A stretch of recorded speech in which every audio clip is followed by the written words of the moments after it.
모든 성경은 하나님의 감동으로 된 것으로 교훈과 책망과 바르게 함과 의로 교육하기에 유익하니 이는 하나님의 사람으로 온전하게 하며 모든 선한 일을 행할 능력을 갖추게 하려 함이니라. 따라서 성경은 하나님의 말씀으로 이루어진 책임으로 확신을 가지고 말씀 안에 거해야 합니다.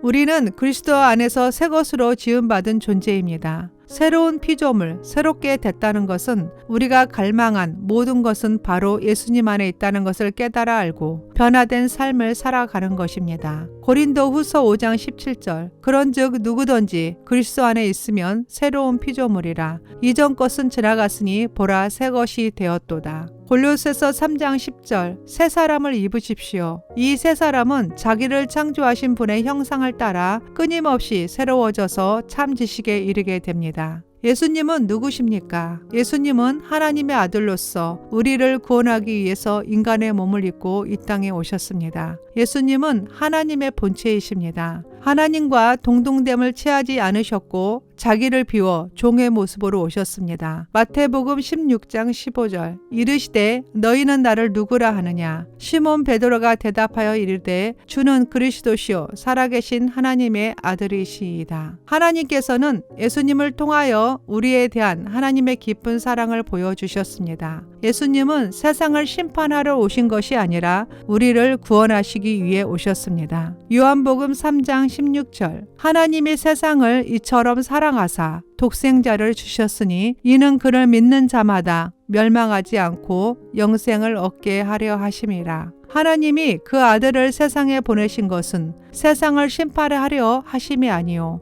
그로 말미암아 세상이 구원을 받게 하려 하심이라. 구원은 하나님이 우리에게 주신 전적인 은혜이고 오직 믿음으로만 얻는 하나님의 선물입니다. 에베소서 2장 8절 여러분은 은혜로 인하여 믿음으로 구원을 받았습니다. 이것은 여러분에게서 나온 것이 아니요 하나님의 선물입니다. 성경은 우리에게 어떻게 해야 구원을 받을 수 있는지 가르쳐주고 있습니다. 구원의 조건은 마음으로 예수님을 믿고 믿는 바를 입으로 시인하는 것입니다. 로마서 10장 9절 내가 만일 내 입으로 예수를 주로 시인하며 또 하나님께서 그를 죽은 자 가운데서 살리신 것을 내 마음에 믿으면 구원을 받으리라. 사람이 마음으로 믿어 의에 이르고 입으로 시인하여 구원에 이르느니라. 하나님은 우리를 창조하실 때 선한 목적을 가지고 창조된 걸작품입니다. 그래서 서로 사랑하고 존중하고 합력해 선을 이루기를 원하십니다. 에베소서 2장 10절 우리는 하나님께서 미리 예비하신 선한 일들을 위해 그리스도 예수 안에서 창조된 하나님의 피조물입니다.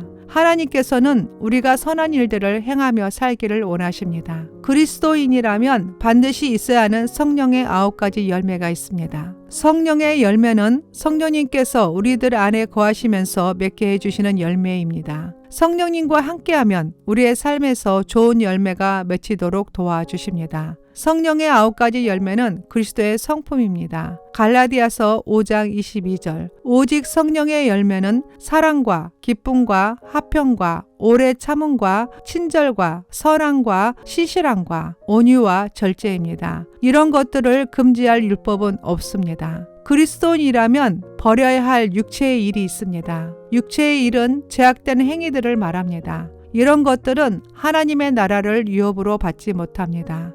로마서 6장 23절 제 삭스는 사망이요 하나님의 은사는 그리스도 예수 우리 주 안에 있는 영생이니라. 육체의 일은 분명하니 곧 음행과 더러운 것과 호색과 우상 숭배와 주술과 원수 맺는 것과 분쟁과 시기와 분냉과 당짓는 것과 분열함과 이단과 투기와 술 취함과 방탕함과 또 그와 같은 것들이라. 전에 너희에게 경계한 것 같이 경계하노니 이런 일을 하는 자들은 하나님의 나라를 유업으로 받지 못할 것이요. 혹시 자신의 힘으로 극복할 수 없는 두려움과 애로움에 사로잡혀 있습니까? 하나님 아버지께서는 우리를 고아처럼 내버려 두지 않으시고 약속의 말씀으로 위로와 소망을 주십니다. 내 힘과 능력이 아닌 오직 하나님의 능력으로 우리의 모든 두려움에서 우리를 건지시고 보호하시고 인도하십니다. 신명기 31장 6절 너희는 강하고 담대하라.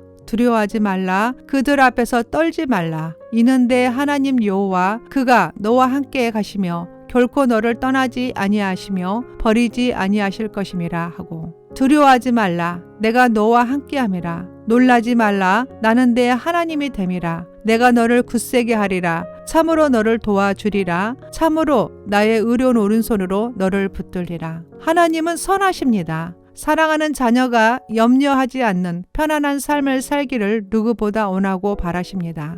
빌립보서 4장 6절. 그래서 아무것도 염려하지 말고 다만 모든 일에 기도와 간구로 너희 구할 것을 감사함으로 하나님께 아뢰라. 그리하면 모든 지각에 뛰어난 하나님의 평강이 그리스도 예수 안에서 너희의 마음과 생각을 지키시리라 말씀하십니다. 하나님 앞에 진실한 자는 거짓된 나를 고백하고 회개하는 자입니다. 하나님께서는 신실하시고 의로우시기 때문에 우리의 죄를 고백할 때 용서하시고 모든 불의에서 우리를 깨끗하게 하십니다. 요한 1서 1장 9절. 만일 우리가 우리의 죄를 자백하면 하나님은 신실하고 의로우신 분이시므로 우리 죄를 용서하시고 모든 불의에서 우리를 깨끗하게 해 주실 것입니다. 불완전한 자신이 아닌 하나님을 따르기로 선택할 때 하나님께서 우리의 길을 지도해 주십니다. 우리는 마음을 다하여 여호와를 신뢰하고 의지하고 하나님께 모든 것을 맡기는 믿음으로 나아가면 됩니다. 잠언 3장 5절. 너는 마음을 다하여 여호와를 신뢰하고 내 명철을 의지하지 말라. 너는 범사에 그를 인정하라. 그리하면 내 길을 지도하시리라. 스스로 지혜롭게 여기지 말지어다. 여호와를 경외하며 악을 떠날지어다. 하나님을 믿는 우리는 결코 혼자가 아닙니다. 우리의 도움은 하나님에게서 온다는 것을 기억해야 합니다. 하나님은 우리를 지으신 분이십니다. 하나님은 우리를 사랑하십니다. 하나님은 우리의 필요를 알고 계시며 항상 우리를 돕기 위해 곁에 계십니다. 시편 121편 1절. 내가 산을 향하여 눈을 들리라. 나의 도움이 어디서 올까? 나의 도움은 천지를 지으신 여호와에게서로다. 여호와께서 너를 실족하지 아니하게 하시며 너를 지키시는 이가 졸지 아니하시리로다. 이스라엘을 지키시는 이는 졸지도 아니하시고 주무시지도 아니하시리로다. 여호와는 너를 지키시는 이시라. 여호와께서 내 오른쪽에서 내 그늘이 되시나니 낮에 해가 너를 상하게 하지 아니하며 밤에 달도 너를 해치지 아니하리로다. 여호와께서 너를 지켜 모든 환난을 면하게 하시며 또 내 영혼을 지키시리로다. 여호와께서 너의 출입을 지금부터 영혼까지 지키시리로다. 우리를 향한 하나님의 뜻은 우리가 기뻐하고 기도하고 감사의 삶을 사는 것입니다. 데살로니가 전서 5장 16절. 항상 기뻐하십시오. 쉬지 말고 기도하십시오. 모든 일에 감사하십시오. 이는 그리스도 예수 안에서 여러분을 향하신 하나님의 뜻입니다.